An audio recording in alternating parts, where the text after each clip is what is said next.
Bueno, ante todo, muy buenas noches a todos. Agradecido por su tiempo, en primer lugar, acá a Carlos Noivas, a Wilken Funken, a Pamela. Ante todo, quisiera expresar la razón de este evento. Esta comunidad piloto gobierno, que es parte del TNI, tiene como objetivo central que las buenas prácticas del TNI sean tan buenas que ni se noten en el aula, que sean visibles totalmente, es decir, que las buenas prácticas ingresen al sistema nervioso del sector público y no al revés. Es decir, ¿qué es lo que necesitamos nosotros? Que las obras públicas que están teniendo graves problemas, el Contralor de la República hace cosa de máximo un mes señaló que hay 6.000 obras paralizadas. Entonces, evidentemente que las buenas prácticas son excelentes, nadie duda de eso, pero de nada lograríamos si esas buenas prácticas quedan focalizadas en un punto. Lo que necesitamos es que sean visibles. Entonces, por esa razón, conversamos acá con Carlos. En noviembre le pedí por teléfono, por WhatsApp, por todos los medios, señales de humo, de que en su tiempo me dé para poder hacer esta reunión de trabajo. Y se le ha llamado reunión de trabajo horizontal. ¿Qué es la reunión de trabajo? Buenas noches. La reunión de trabajo horizontal es que ellos van a exponer, me dice Carlos, unos 45 minutos y todo el tiempo, el resto que tenemos, van a hacer preguntas y respuestas. Yo les pido, por favor, que tratemos de enfocar las preguntas que tienen ustedes. Todo se va a filmar totalmente. Es en 5 ejes que han sido puestos en los documentos que se les ha pasado, porque es un grupo temporal. El primer eje es el marco legal para los acuerdos de gobierno a gobierno. Yo no voy a hablar mucho sobre el tema, sino acá evidentemente en la exposición, pero les comento que tuve suerte, sigo jefe del proyecto Juegos Panamericanos 2017. Entonces, el segundo eje es el impacto de los contratos colaborativos para los Juegos Panamericanos.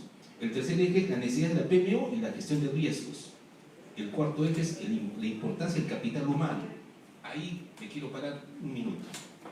Fíjense, personalmente yo soy profesor en este momento de la principal de la Universidad Nacional de Ingeniería y soy profesor también en la Universidad de Lima.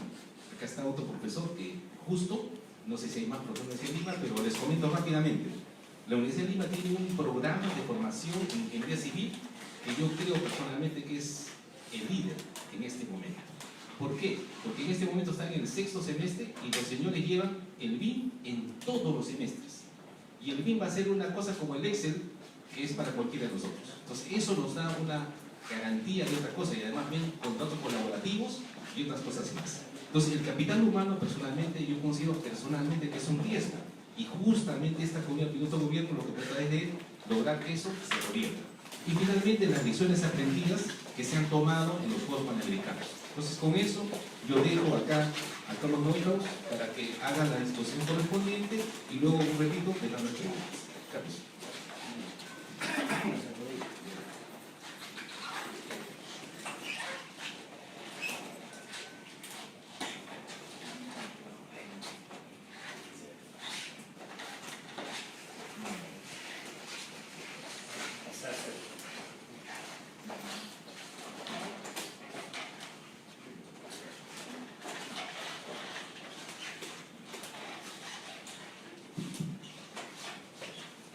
Bueno,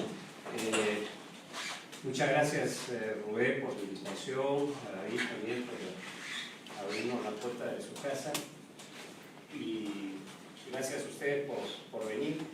Sé que nos están también transmitiendo por YouTube, por Facebook y por señales de humo.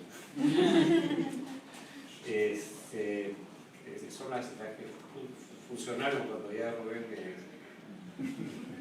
no respondía a WhatsApp. Sí, claro, esa no falla. Sí. A ver, quiero hacerles una presentación, ver un poco macro de lo que fueron los panamericanos para que ustedes tengan el contexto, porque no solamente ha sido la obra, no ha sido la gestión, la operación y temas de seguridad, en fin, de transporte, médicos, acreditaciones, voluntarios, etc., ¿no? Entonces, puede ser una panorámica. Pamela, quien llegó al poco tiempo, en enero del 2017, ¿no? Junto con Amalia Moreno, que ahora está a cargo de la reconstrucción, ¿no? Y empezamos, no, perdón, llegaste un poquito antes, ¿no? En enero del 17, ¿no? Y fue todo toda la negociación del acuerdo gobierno a gobierno, ¿no? A ver, hacia dónde apunta, porque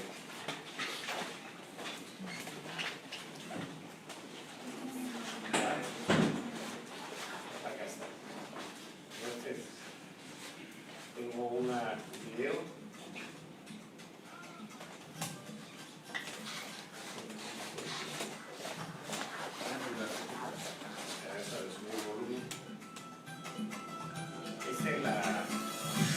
Empezamos con una antorcha que se encendió en Teotihuacán, recorrió todo el Perú, no se marca, se siguió hasta ahí, encendiendo la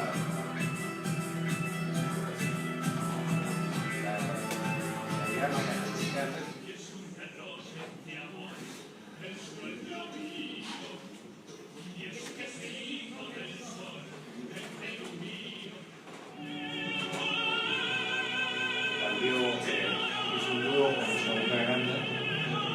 Creo que la clave de todo fue la inauguración, ¿no? Porque con eso conectamos pues, a toda la población, ¿no? Porque muchos estaban pues, un poco escépticos, ¿no? Creo que la inauguración fue un hito que puso a la gente inmediatamente nuevo para ayudar, ¿no?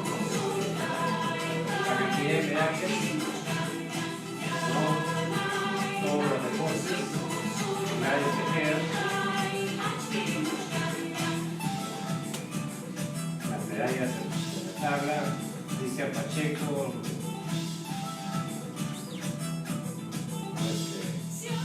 Tuvimos los más grandes Juegos Panamericanos de la historia de los Juegos Panamericanos. Eso no me lo esperaba.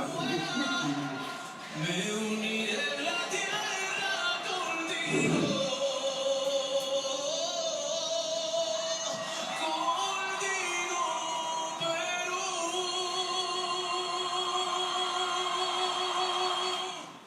Un poquito para recordar. Bueno, ¿en qué consistían los Panamericanos? Aterricé el proyecto, el 26 de septiembre del 16, 2 años, 10 meses por delante, y habían pasado 3 años y era muy poco lo que se había avanzado. Había el plan maestro, digamos, que sirvió de guía, pero ya la realidad, el tiempo en contra, pues era muy importante. 39 deportes, el 26 de julio empezaban, 10 más que en las Olimpiadas, ¿no? O sea, en los Panamericanos hay deportes que no entran a las Olimpiadas, 61 disciplinas, 21 clasificaban para las Olimpiadas de Tokio. Cuando empezamos eran 10, en Toronto creo que fueron 11, y conforme veían que avanzábamos, nos metían más deportes clasificatorios, porque era muy bueno porque iban a venir los mejores atletas. Estados Unidos trajo una delegación, la más grande que había tenido, pero casi 700 personas, 100 de las cuales eran atletas olímpicos, ¿no? Fueron 17 días de competencia, 5 complejos deportivos, que es la Videna, Villa María del Triunfo, Villa Salvador, la parte de deportes y la parte de la villa, en el Callao, en fin, 6.040 sedes de competencias, teníamos sedes por todos lados, 6.680 atletas, y los Parapans, que fueron el desafío más interesante, diría, que le pusimos también mucho corazón. Poco más pequeño, 17 deportes, ¿no?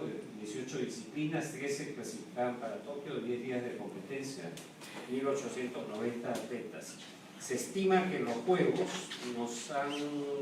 han sido vistos por aproximadamente 400 millones de personas en el mundo, ¿no? Esto es si en Perú hubiera que hacer propaganda por televisión, ¿no? U otros medios, hubiéramos gastado entre 300 y 350 millones de dólares. algunas cifras. Voluntarios. Nosotros teníamos el objetivo de captar entre 30 y 40.000 voluntarios para tener 12.000 durante los Juegos Panamericanos y 7.000 durante los Parapanamericanos. Empezamos en septiembre del 18 a captar voluntarios. Ese mismo día que captamos voluntarios a las 12 de la noche ya teníamos 6.000 voluntarios. En diciembre del 18 ya teníamos 75.000 voluntarios. En febrero ya habíamos pasado la barrera de los 100.000. Tuvimos que decir a la gerenta encargada de voluntarios que parara la mano, porque no, los récords que había que batirse eran de los deportistas, ¿no? Netos terminamos utilizando 13.700, porque en los Panamericanos fueron casi 12.000 y 6.000, pero el 30% continuaron, o sea, gente que se reenganchó.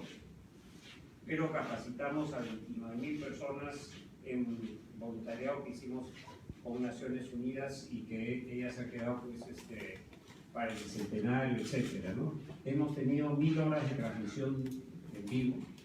Hemos repartido 1.100.000 raciones a todos los deportistas, delegados, referees, etcétera. O sea, teníamos que darles de alimentar. Hemos tenido 32.460 traslados que llegan del aeropuerto a sus alojamientos, sea en la vía panamericana, sea en los hoteles, a los entrenamientos, a la sede de competencia. Ningún deportista llegó tarde a su sede de competencia. O sea, cosa que no había sucedido en casi todos los juegos, siempre alguien llegaba tarde. Tuvimos el día siguiente de la ceremonia de inauguración un boicot de 100 choferes que no se presentaron a la villa porque la subcontratista no les había pagado, etcétera, y bueno, se solucionó con unas llamaditas a los jefes de las Fuerzas Armadas que pusieron choferes a gente amiga que está en el negocio del transporte y a redes de taxistas y sufrieron y casi nadie se dio cuenta que eso había sucedido. Un deportista que casi llega tarde fue un señor boliviano de racquetball que decía conocer Lima, entonces se fue con su familia a jugar, a disputar su medalla en una van y se quedó atracado en el tráfico. Tenían Evo Morales también preguntando por él. Lo logramos ubicar atracado en la Javier Prado, le mandamos una moto con una señorita policía y llegó a la sede de competencia y ganó la única medalla que Bolivia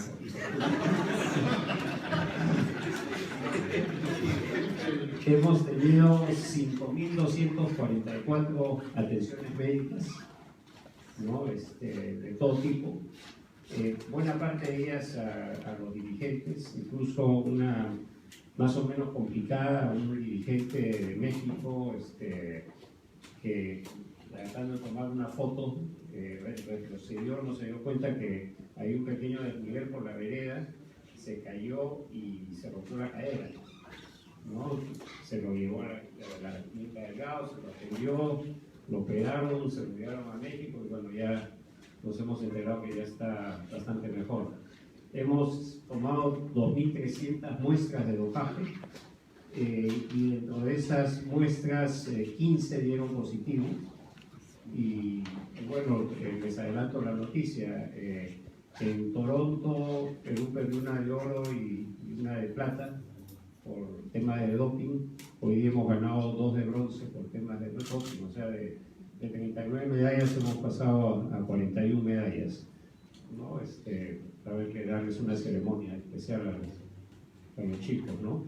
En impacto económico se calcula que 1.600 millones de dólares generó en actividad económica, 500.000 de empleos, ¿no? Directos, indirectos, inducidos, o sea, Por ejemplo, el inducido es el restaurante Chihuahua, que se abrió al frente de la vía Panamericana.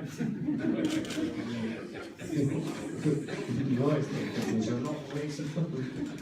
No sé si sigue funcionando, pero ya tenemos, también trabajamos con pequeñas micro y medianas empresas, ¿no? Esto, por ejemplo, todas las vallas, todos los uniformes, todo el avituallamiento de la vía Panamericana, ¿no? Y una serie de cosas de detalle, bueno, todo el tema de marketing, ¿no? Todo se hizo a través de las pequeñas empresas. Bueno, ahí ya está, figuran las 41 medallas en Panamericanos y 15 en Parapan. En ambos casos el Perú ha obtenido más medallas que en todos los juegos anteriores juntos, ¿no? Y de 41 países hemos sido el 9º, ¿no? O sea que es un muy buen resultado. Se ha roto, la delegación peruana fue 592 atletas convencionales y 139 para atletas, 62 récords panamericanos, 175 para panamericanos, un récord mundial. El impacto mediático, por ejemplo, han habido artículos en todo el mundo, fuera del Perú, 83.491 artículos hablando del Perú y básicamente, como comprenderán, tenía que hablar bien, salvo un periodista de Mercurio que empezó a escribir y le cayeron incluso los mismos periodistas chilenos que hicieron bullying porque los estábamos tratando muy bien. Eso equivale a 1.086 millones si hubiéramos pagado nosotros por hacer eso. O sea, entre la exposición en medios de artículos y televisión, calculamos pues, el impacto ha sido 1.400 millones de dólares, ¿no? Y 750.000 personas asistieron a ver los panamericanos y los parapanamericanos. Nuestra idea no era rentar en las entradas, sino era tener buena asistencia. ¿No? En algunos momentos decían, oye, hay entradas, pues, no hay entradas, pero veo huecos. Y era que los dirigentes, se llaman la familia de los juegos, ¿no? Los dirigentes de los países, tenían reservados los asientos que eran en el tiro de cámara. Entonces, se acordó con Pan Sports que se redujeran a la mitad y que si no se presentaban ya los voluntarios llenaran esas tribunas, ¿no? En fin, esto es el recorrido de la antorcha, ¿no? El 2 de julio la recibí en Teotihuacán, una ceremonia increíble, ¿no? Más de 1.000 danzarines aztecas, ¿no? Duró como una hora, un show extraordinario, donde estaban en todas las partes de arriba de las pirámides. Apareció en Machu Picchu, ¿no? Por la Puerta del Sol, y de ahí inició el recorrido por todo el Perú. Eso creo que hemos impactado en 6-8 millones de personas. He tenido la oportunidad de estar en algunos lugares del Perú y la gente pues acordaba mucho el paso de la antorcha. Un poco a la gestión, ¿no? Cuando llegué al proyecto tenía claro que si no se hacían algunos dispositivos legales no íbamos a avanzar. Entonces,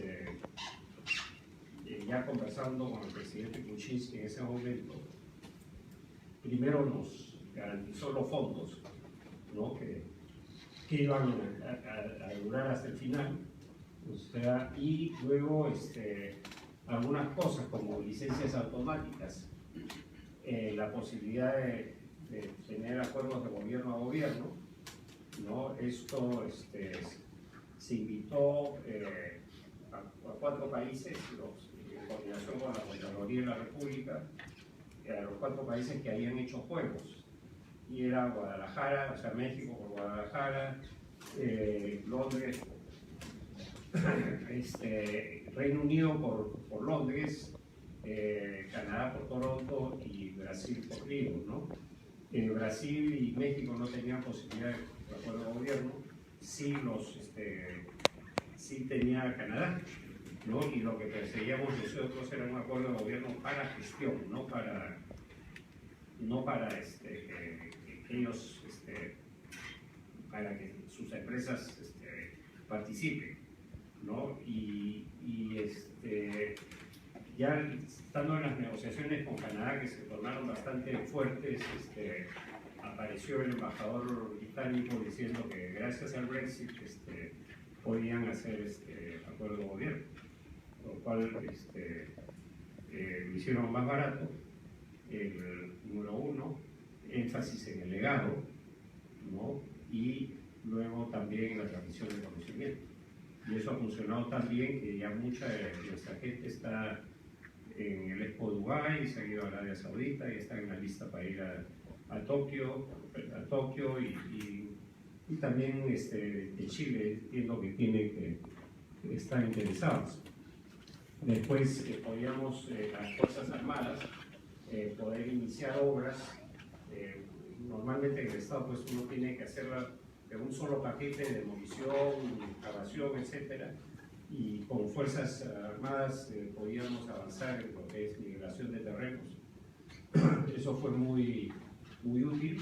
Teníamos aprobaciones para ejecución de obra con aprobación parcial de expediente, lo van a ver ahora con la presentación de Pamela, ¿no? Convenios por encargo también, para sacar algunas cosas, y un procedimiento especial para voluntariado que hicimos con Naciones Unidas. Tomamos algunas decisiones radicales, ¿no? Por ejemplo, encontré pues, que eran 39 torres para hacer la vía panamericana de 8 a 10 pisos, la reduje a 7, ¿no? Y están en la forma de abanico para poderlas ejecutar más rápido, con un enfoque amigable, o sea, la utilización del agua, por ejemplo.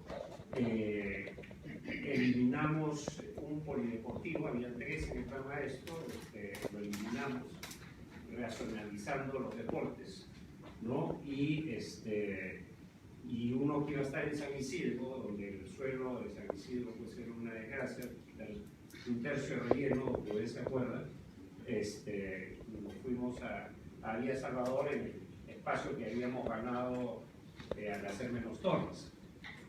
Había un espigón para remo, los remeros creo que me odian, pero que me iba a costar como una vía panamericana, no más de $100 millones hacer ese espigón. Entonces lo que hicimos fue llevarlo a la laguna de Huacho, ¿no? Donde se me quejaban al inicio que el fondo era poco profundo, y acá con Billy lo que se hizo es llenar agua, bloquear la salida y con costalillos levantar el nivel hasta 2 metros de profundidad, con lo cual no, una solución totalmente ambiental, no excavamos nada y salió completo, ¿no? También el fútbol lo pasamos al Estadio San Marcos, donde nos salió más económico mejorar un estadio que estaba ya en un potrero, literalmente, con pista de asfalto para correr. Imagínense, era para carros chachicarse, ¿no? Mejor que, ¿no? Entonces, y le hemos dejado un legado tremendo al estadio de San Marcos, ¿no? Bueno, nos fuimos a el béisbol, lo pasamos, eso ya estaba anterior, ¿no? La Villa María el Triunfo, Frontón, también pusimos equitación, que de acuerdo al plan maestro estaba partido en 2, toda la concentramos en la Escuela de Equitación del Ejército, nos ahorramos $10 millones, $3 millones aproximadamente, porque en equitación es un deporte de 6 patas, 4 del caballo más 2 del humano, ¿no? Entonces, los caballos son cuarentenas, teníamos que hacer 2 cuarentenas, 2 hospitales, no todo a un mismo a un mismo sitio. Obras por impuestos, el centro de alto rendimiento para la tabla. Usamos la escuela naval como una vía alterna, ¿no? Porque íbamos a tener mucha gente, muchos deportes en el Callao, entonces la gente que vive en la vía que usamos la escuela naval, que fue muy eficiente. Usamos Naguaná como un circuito natural para canotaje, ¿no? Y después siempre buscando las opciones. Por ejemplo, con Lili estuvimos pues, en el vóley playa, ¿no? La que iba a transmitir quería pues, que pusiéramos torres de iluminación y creo que cada torre valía $500,000, una cosa así. Lo hicimos muy sencillo, adicionamos un día más de competencia, ¿no? Por lo cual no había necesidad de poner ninguna torre de iluminación. Acá yo voy a pasar un poco rápido para dejarle a Pamela, ¿no? Pero el asunto es, gracias hemos aprendido mucho con el convenio de gobierno a gobierno porque nos simplificó la vida. Normalmente se contrataban algunas empresas especializadas para la gestión de los juegos, pero nosotros decidimos optar, como les dije, por un convenio de gobierno que además nos garantizara, pues, que en este caso la reina misma garantizaba que los juegos se iban a terminar, se iban a concluir, ¿no? Y yo recuerdo, creo que fue 26 de mayo, me parece que hicimos un roadshow en la Cámara de Comercio. 19 de junio. De junio, ya, bueno. Ya, entonces, voy a corregir la fecha. Se nos aparecieron 800 personas, o sea, eran como 300 empresas. Entonces, en ese momento, empezamos a pensar, oye, si se han presentado este gran número de empresas, quiere decir que sí se puede. O sea, ¿dónde están los congresistas que dicen que no? Entonces, fue muy bueno.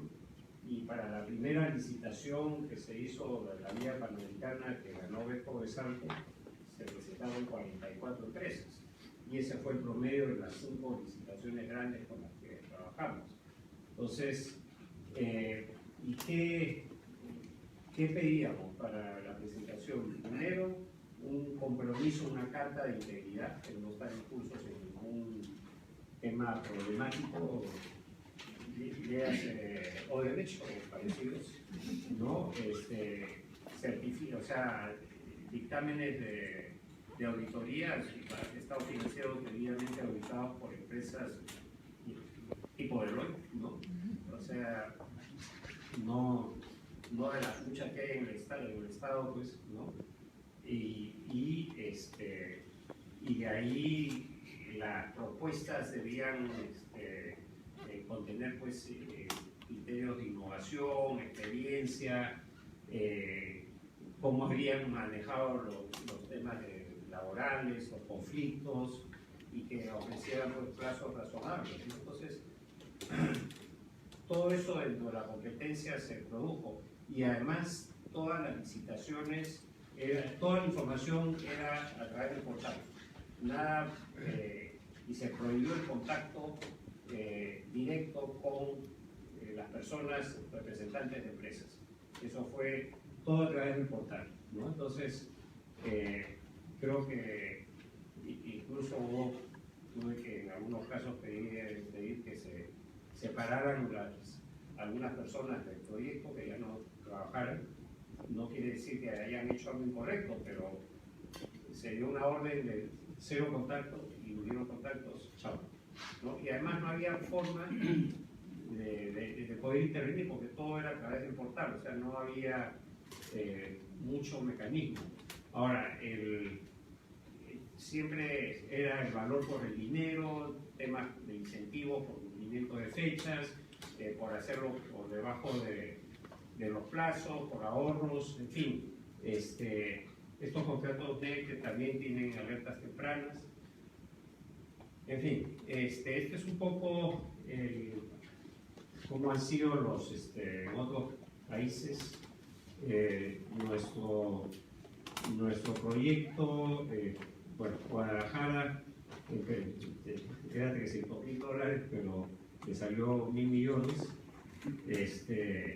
Toronto fueron 1.100 y terminó en casi 2.000, ¿no? Y nosotros empezamos con un presupuesto de 1.5, lo bajamos a 1.1, hemos ahorrado como $330 millones por debajo del plan maestro. Nuestras obras un poquito.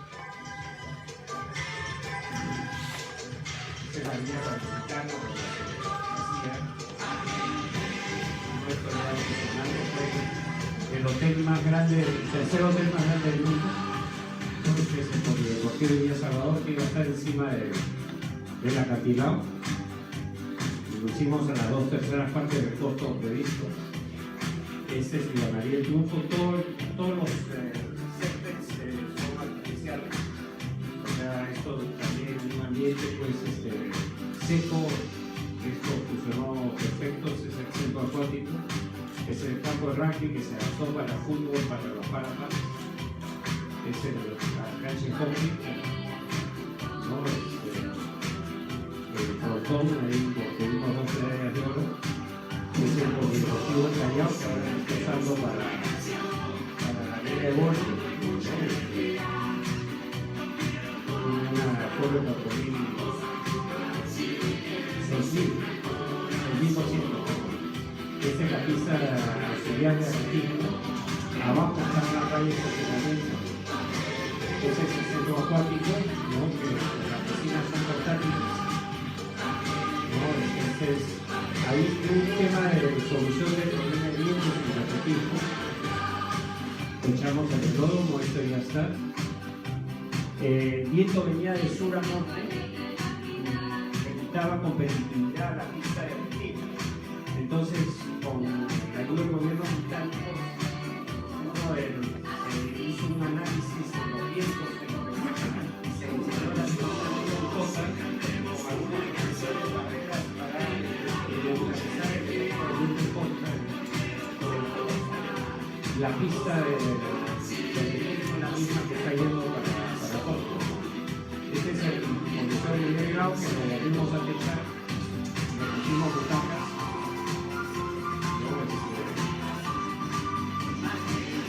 Cuando despegan del Puerto del Sabe pueden ver el Polideportivo de Callao, ¿no? Por la ventana derecha. Ese es el centro de rendimiento en realidad debería poner ya el verdadero, ¿no? Porque ya está funcionando, ya están las habitaciones, ya se están terminando.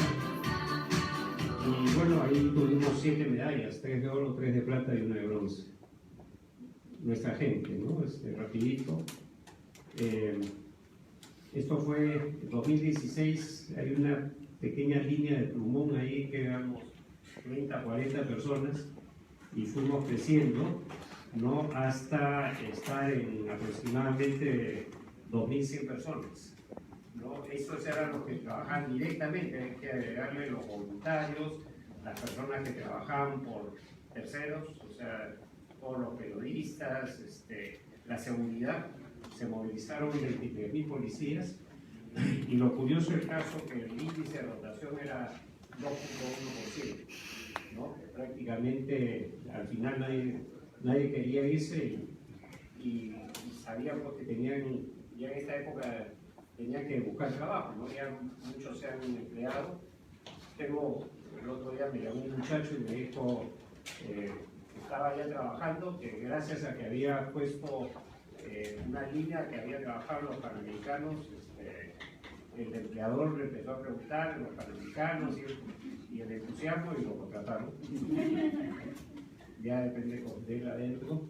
Los voluntarios, un poco de cifras, ¿no? 67% era para panamericanos, 33% para fans, ¿no? 11.300 fueron los que se usaron los Panamericanos, 61% mujeres, 39 hombres, gracias a las mujeres extraordinarias, y había de todas las edades.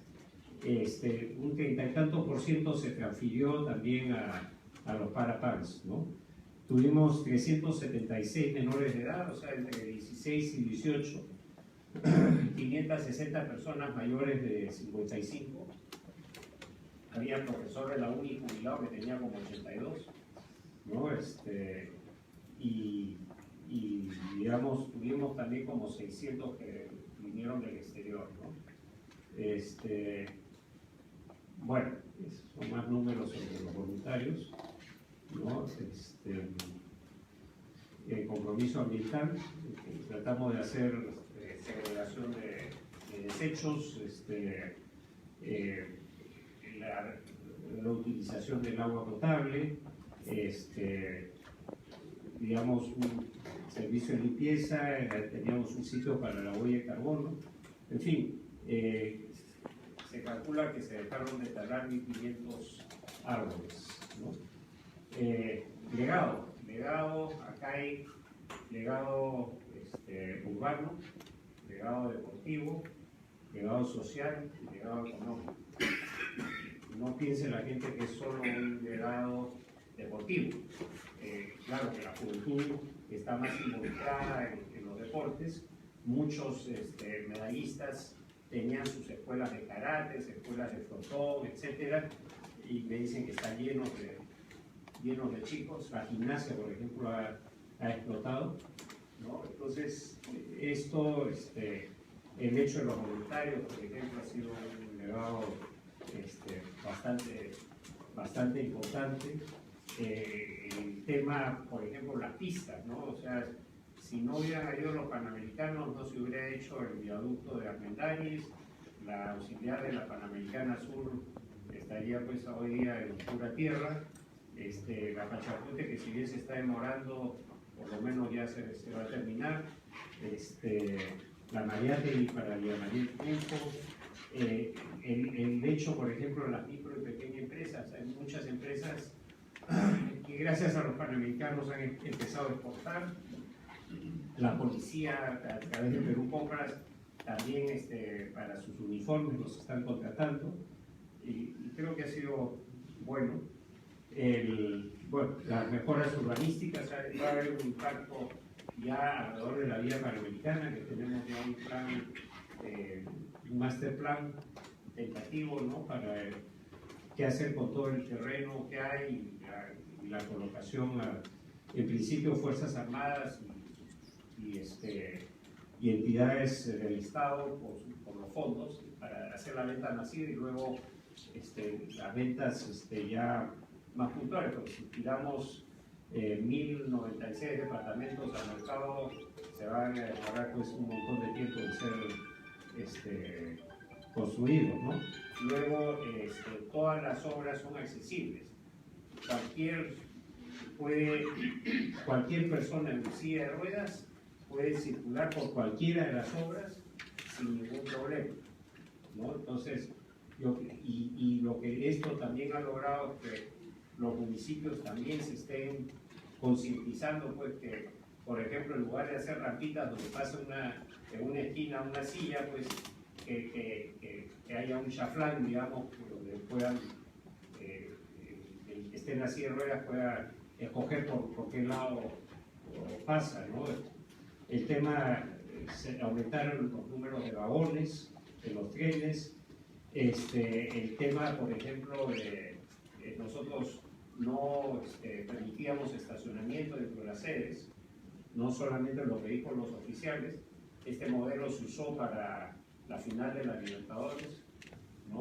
El carril segregado en la avenida Javier Prado, donde recogían con buses y lo llevaban, y se desincentivaba el uso de la playa de estacionamiento. Yo creo que es un buen mensaje, ¿no?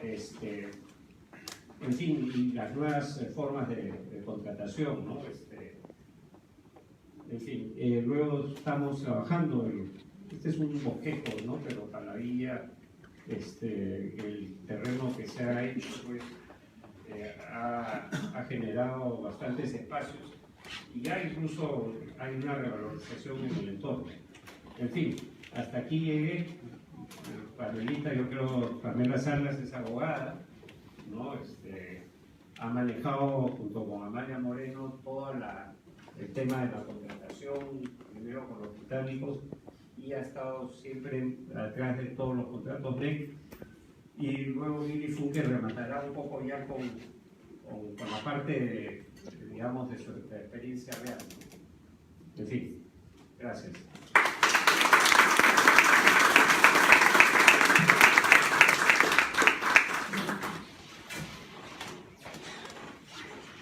Buenas noches, mi nombre es Pamela Salas. Como ya mencionó el señor Carlos Neuhaus, vengo trabajando en un proyecto especial desde enero del 2017, apoyando desde el área de asesoría jurídica en la implementación de ciertos mecanismos y modalidades que fueron reconocidos para poder desarrollar y preparar estos juegos que fueron denominados los mejores juegos de la historia. Bueno, para empezar creo que es necesario mencionar algunos antecedentes clave para poder, para entender un poco la necesidad de contar con mecanismos alternativos de contratación. Tenemos una ley de contrataciones que rige, que establece los parámetros de actuación del funcionario público respecto de la adquisición de bienes, servicios y obras, pero cuando explique la línea de tiempo entenderán que tal vez no era la herramienta más eficiente ni más útil para poder llevar a cabo y desarrollar estos juegos. Este evento deportivo, que es el tercer evento deportivo de mayor envergadura a nivel mundial. Empezamos por el 2013, que se suscribe el Acuerdo de Responsabilidades entre el gobierno peruano y ODEPA, que es el organismo dueño de los derechos de los Juegos Panamericanos. En febrero del 2015, que inicialmente, luego de la suscripción, se encargó esta labor a la COP, al Comité Olímpico Peruano, pero por algunos problemas de gestión no iniciaron las labores del desarrollo para la preparación de los Juegos, y es por eso que en febrero del 2015 se encarga el gobierno peruano de tomar la rienda para la organización de estos Juegos, a través de la creación del comité organizador, que es la COPAL, y el proyecto especial para la preparación de los Juegos.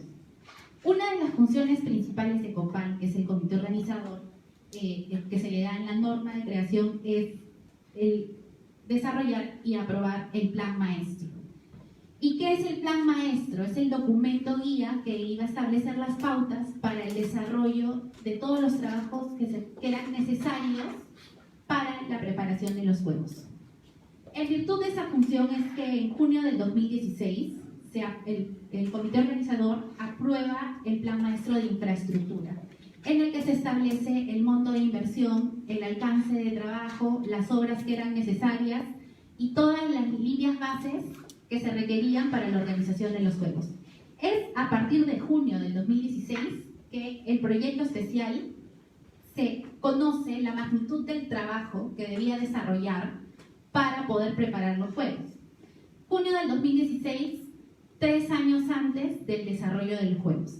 3 años en los que se debían desarrollar expedientes técnicos, procesos de contratación, suscribir contratos, ejecutar obras, preparar las sedes para el desarrollo de los Juegos y finalmente llevar a cabo los Juegos. Es por eso, y conociendo este contexto, que se presentan iniciativas legislativas para poder utilizar mecanismos alternativos de contratación, porque 3 años para desarrollar todo este trabajo hubiera sido insuficiente bajo la normativa nacional.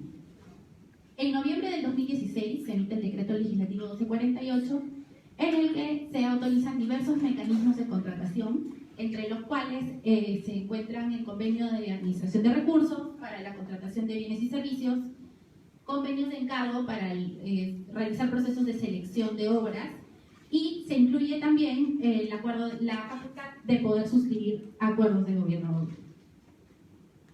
Conociendo ese contexto, conociendo la coyuntura, es que se emite el decreto legislativo 1248 porque en ese entonces la normativa de contrataciones vigente no permitía suscribir acuerdos de gobierno a gobierno tal cual lo habíamos esquematizado o se había pensado en el proyecto especial.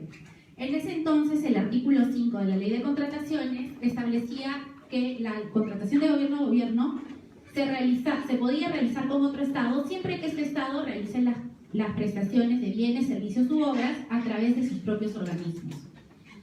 Eso implicaría que toquemos las puertas de Cuba, de China, estados que no nos generaban la suficiente confianza y además que bajo los criterios que habíamos determinado no calzarían para poder realizar o desarrollar el apoyo que nosotros requeríamos. Es así que se presenta la iniciativa legislativa para poder generar mecanismos que nos permitan suscribir este tipo de acuerdos para el apoyo y asistencia en la preparación y desarrollo de los juegos. Ese es el habilitante legal. Con esa habilitación legal, nosotros empezamos en noviembre del 2016 un proceso de contratación creado por el proyecto especial para elegir a este Estado que nos iba a apoyar en la preparación de los juegos. Nuestro proceso contaba con 4 etapas. La primera era la invitación que ya explicó el señor Neuhaus. Se invitaron a 4 estados bajo un criterio de experiencia. ¿Cuáles eran los estados que realizaron eventos de gran envergadura, eventos deportivos en los últimos 10 años? Y en la lista estaban Canadá, Brasil, Reino Unido y México. En realidad la historia es que el único que nos respondió de forma positiva fue México. Reino Unido, Canadá, Brasil y... Perdón, el único que nos respondió de forma positiva fue Canadá y los otros 3 nos dijeron no a la primera. Pero luego de la insistencia de la alta dirección, Reino Unido decidió evaluar los mecanismos con los que contaba para poder suscribir un acuerdo de gobierno a gobierno. Y es por eso que cuando presentan propuestas, Canadá presenta su propuesta en diciembre, mientras que Reino Unido presenta la propuesta en enero. Eso nos permitió generar competencia y tener diferentes propuestas a evaluar y poder definir cuál era la mejor y la que se adaptaba de mejor forma a las expectativas que tenía el proyecto especial. Luego de realizar las propuestas y hacer una evaluación en base a criterios de experiencia en la organización de eventos, el alcance que proponían para el trabajo, la experiencia del personal, de los consultores que ellos iban a brindar y además de la propuesta financiera, se eligió la mejor oferta que en este caso fue representada por el gobierno del Reino Unido. Es por ello que el 18 de abril se suscribe un acuerdo de gobierno a gobierno entre el proyecto especial y el Ministerio de Comercio Internacional del gobierno del Reino Unido. Este acuerdo se enfocaba en apoyo y asistencia en la preparación de los juegos, enfocado en 6 áreas principales. La primera y la más importante en ese entonces era la de infraestructura, porque como mencioné teníamos un plan maestro que establecía una inversión de 4.000 millones de soles en materia de infraestructura.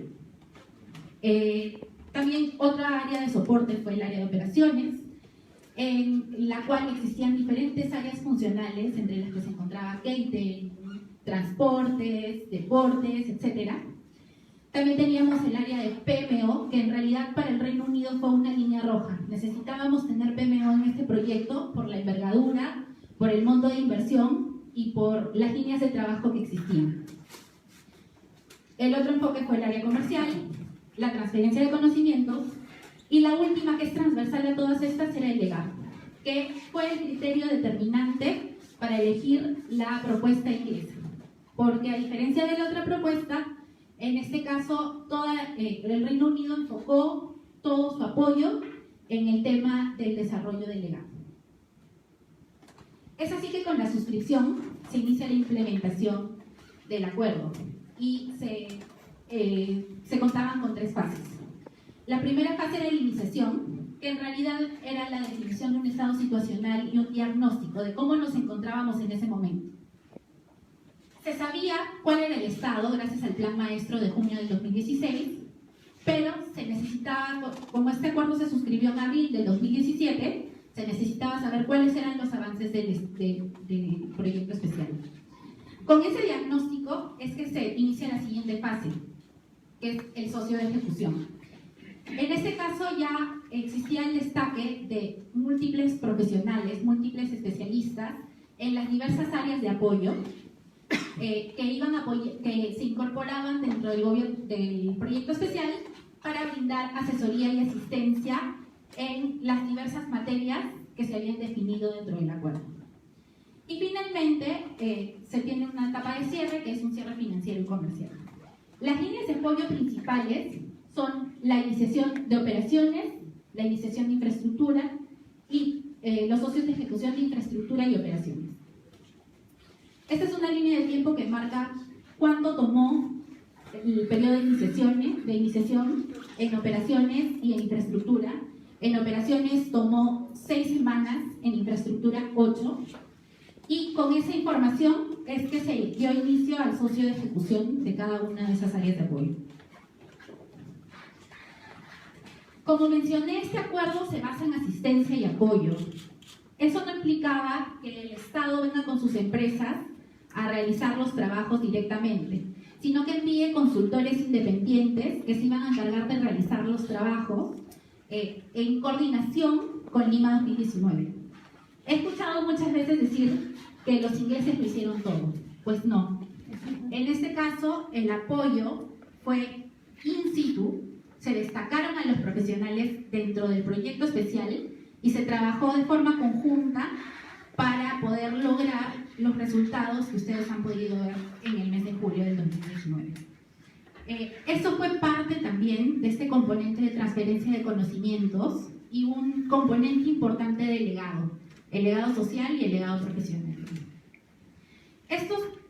Estos consultores independientes fueron parte del modelo cero, ese fue el esquema que se utilizó en el entendimiento, un modelo cero que suponía la contratación de consultores independientes especialistas en cada una de las materias de apoyo. Como mencioné, las materias de apoyo en infraestructura, operaciones, comercial, y dentro de operaciones teníamos cerca de 16 materias diferentes que implicaban el apoyo de personas con experiencia, con conocimiento, no necesariamente ingleses, podían ser expertos que han trabajado en juegos de esta envergadura o de mayor envergadura, pero la idea era que se incorporen al proyecto y que se trabaje en conjunto. Lo que hacían estos consultores no era imponer el trabajo que se iba a realizar, era coordinar y recomendar. Las decisiones las tomaba el proyecto especial. Una de las funciones principales del socio de ejecución era el actuar como agente de procura, bajo el modelo 1. ¿Qué implicaba esta actuación como agente de procura? Implicaba que un grupo de estos consultores independientes se encarguen de realizar los procesos de contratación bajo la estrategia que ellos definan para efectos de poder obtener los bienes, servicios u obras necesarios para el proyecto alineados al plan maestro. Finalmente, estos socios de ejecución, este grupo de los socios de ejecución, que eran un grupo de consultores, designaba a un representante para que suscriba el contrato en representación de Lima 2019. ¿Cómo se definió esta estrategia de contratación del acuerdo de gobierno a gobierno? Bueno, aquí lo más relevante fue la etapa de iniciación. Con esa etapa de iniciación de 8 semanas, en el caso de infraestructura, se advirtió que el tiempo era el principal riesgo del proyecto, que nuestros diseños estaban realizados a nivel básico, que teníamos costos desactualizados, que no había una estrategia definida de empaquetamiento, y también se realizó una revisión de la legislación nacional y se advirtió que bajo la normativa nacional era difícil llegar a los plazos, a la meta, ¿no? Que era julio del 2019. Es por ello que, considerando esos criterios, se desarrolla una estrategia en la que se privilegie el tiempo, los costos y la calidad. Se decidió optar por un proceso de contratación ágil, transparente y competitivo que garantice la elección de los contratistas más idóneos para desarrollar el trabajo. Es así que se implementó el siguiente proceso de contratación, ustedes ven en pantalla.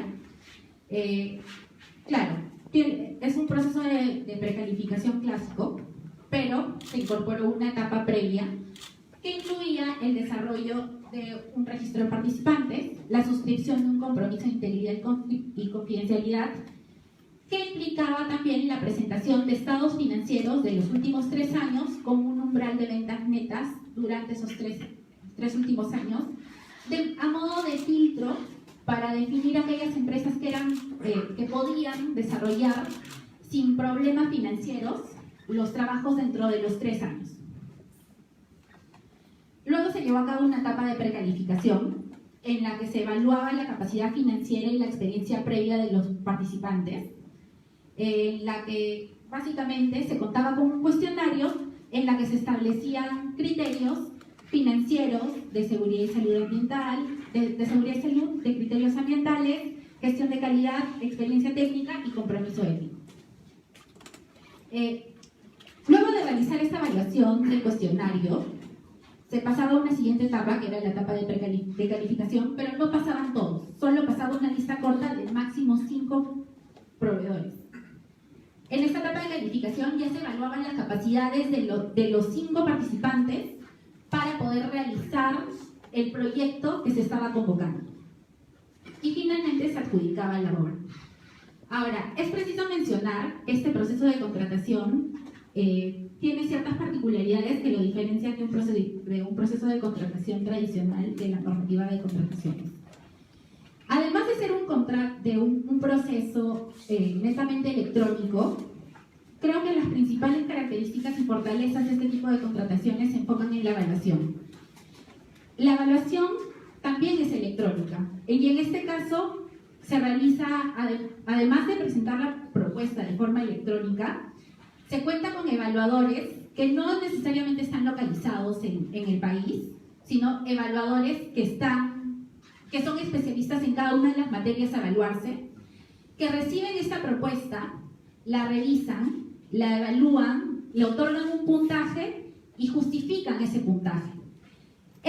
Toda esta información es cargada en el sistema y esa información luego es procesada por un consolidador, que es un evaluador más que revisa los puntajes y la justificación y define el puntaje final de ese participante. Es decir, por ejemplo, en el caso de la evaluación de seguridad y salud, tenemos a 3 expertos de seguridad y salud, uno británico, uno australiano y uno chileno. La propuesta le llega, como es electrónica, le llega a los 3. Los 3 revisan la propuesta, los 3 otorgan un puntaje y otorgan una justificación para su evaluación y el otorgamiento del puntaje. Los 3 son independientes, puede que no se conozcan, pero todo lo realizan a través del sistema. Toda la información que es subida al sistema luego es revisada por un consolidador. Lo que hace este consolidador es definir el puntaje total basado en la justificación otorgada por estos 3 profesionales, por estos 3 evaluadores. Y ese es el puntaje que se le otorga finalmente y que puede visualizar el contratista. Otra particularidad de este proceso es que en un proceso de contratación pública está satanizada la reunión o tener contacto con los proveedores. Pero en este caso hay una etapa de reunión con los participantes, en los que se les explica cuál es el alcance de trabajo de la contratación y se absuelven todas las dudas, consultas y observaciones que tengan en ese momento. Entonces, hay un contacto, con ese contacto se genera confianza en los participantes, se explica cuál es el alcance, para que tengan claro cuál es qué es lo que quiere el cliente y finalmente, si es que algo no quedase claro, es recién que van al portal y pueden formalizar su consulta o su observación a través del sistema electrónico.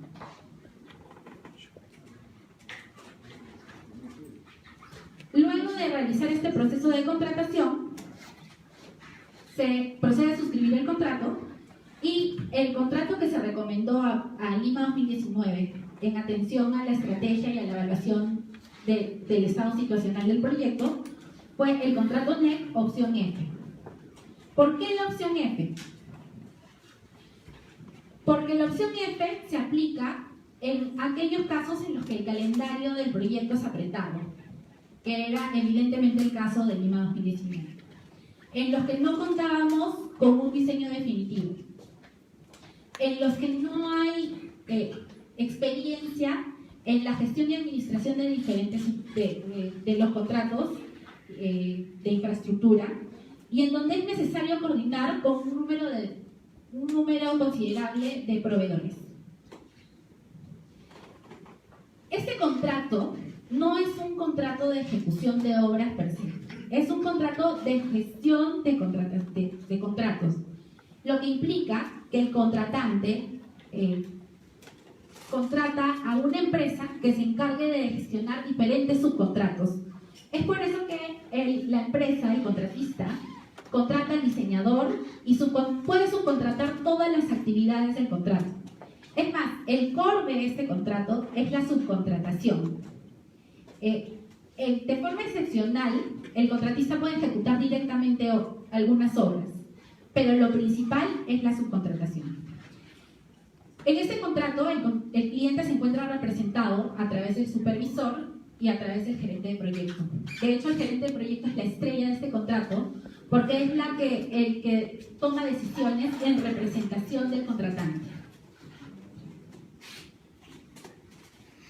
Entre las características principales de este contrato, que es altamente colaborativo, se encuentra el sistema de alertas tempranas, que es el mecanismo a través del cual el contratista y el contratante informan de las diversas incidencias que se pueden generar durante la ejecución, con el objetivo de tratar de solucionarlo de forma coordinada, colaborativa y ágil. Otra característica de este contrato es que privilegia mucho la flexibilidad.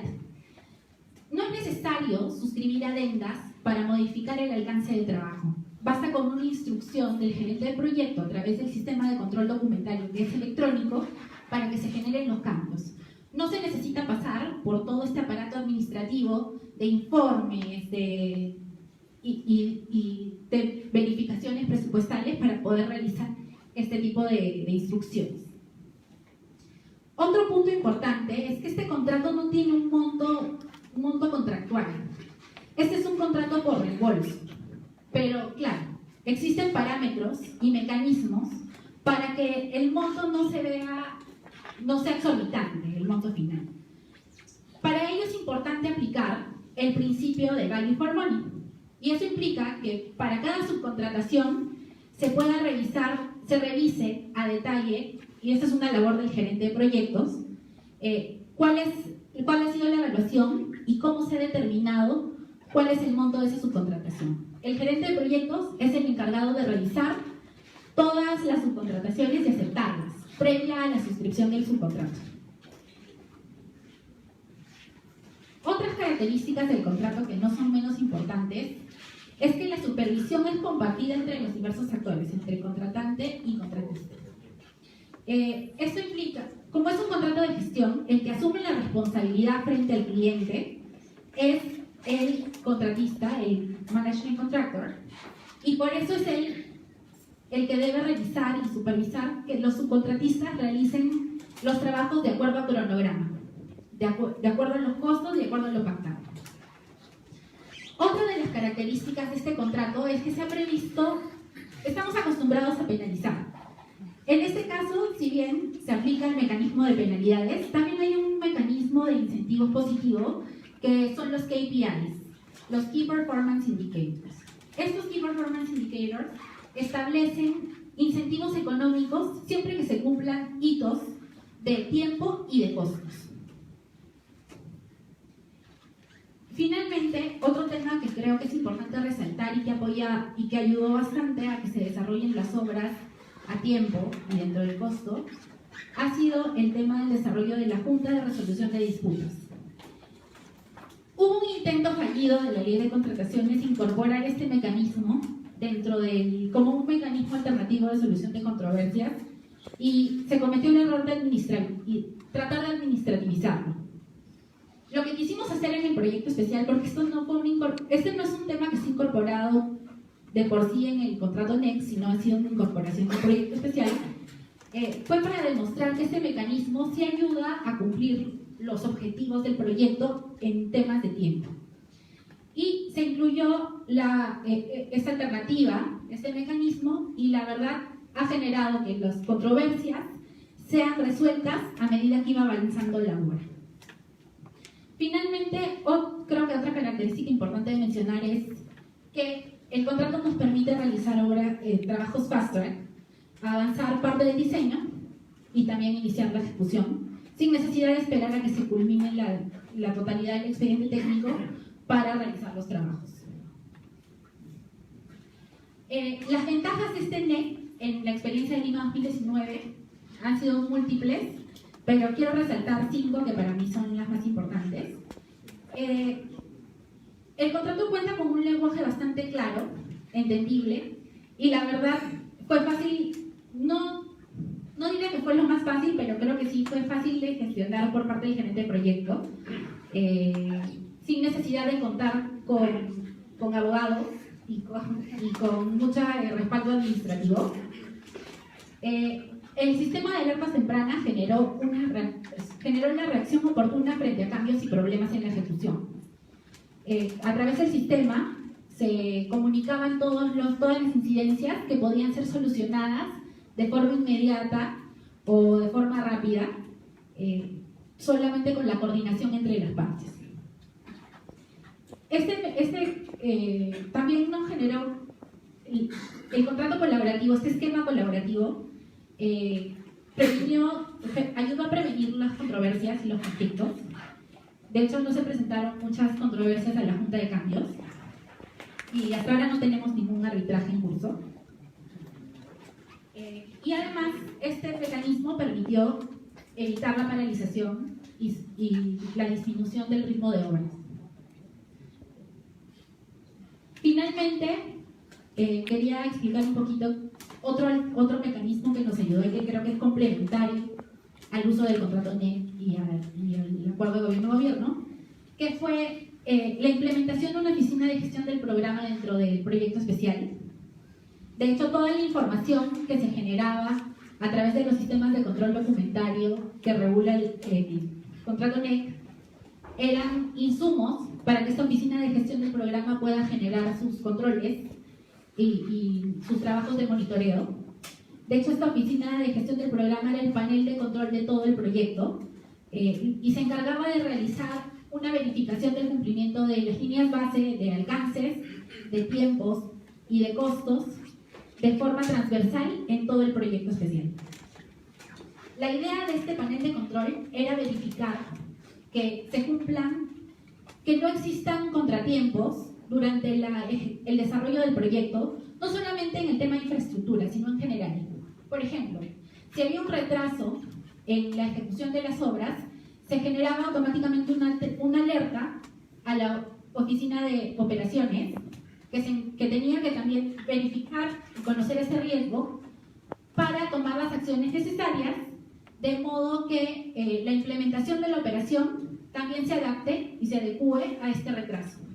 Entonces, era la forma de integrar todas las actividades y trabajos que tenían que realizarse para la preparación de los juegos, a efectos de que no existan contratiempos en el desarrollo, en la preparación de nuestro evento deportivo. Y eso es en general lo que se aplicó o se desarrolló gracias al acuerdo de gobierno-gobierno que se suscribió con el gobierno de Reino Unido. El ingeniero Funke ahora les va a explicar con mayor detalle cuál ha sido su experiencia en el uso de los contratos NEC, en específico del contrato NEC opción F. Gracias.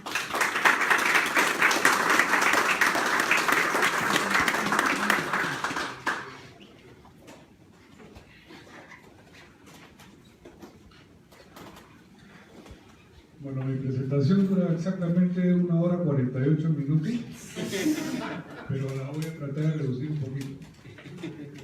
Esta la hice para otra audiencia, en caso específico, en este caso fue de la Vía Panamericana. Tienes que aplicar el contrato MEP para que sea Efectivamente. Donde muchas láminas las voy a pasar de frente porque no se tiene ya unas han sido vistas y otras ya no tienen mayor importancia que sean explicadas. Como por ejemplo esta, ¿no? Es simplemente el conocer la variedad de series y las distancias entre cada una de ellas para poder hacer las implementaciones posteriormente.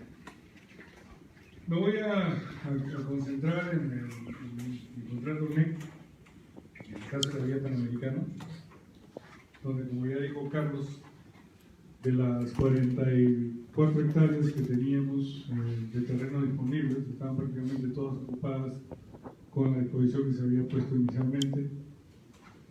Y como en el proyecto, en el concurso, se permitió a los postores presentar una propuesta alternativa que les generase seguramente algunos menores costos, estos sean a su vez repartidos a través de los incentivos que estaban establecidos, 50% para cada uno. Nosotros en un descuento, para ellos era un sustancial premio. Y logramos que de las 44 hectáreas se utilicen alrededor de 20 solamente para las torres. Estas 7 torres, los 1096 departamentos, se firmó el contrato en septiembre, acá está el jefe político, además que no me va a dejar mentir. Se firmó el contrato en septiembre del 2017. En diciembre del 17 se comenzaron las obras físicas, después de un proceso de diseño, y en 13 meses después, en diciembre del 2018, las 7 torres estaban terminadas. La habilitación urbana sí tomó un par de meses más, pero lo que teníamos necesidad de terminar rápido eran las torres para poder implementarlas. Ahí se hicieron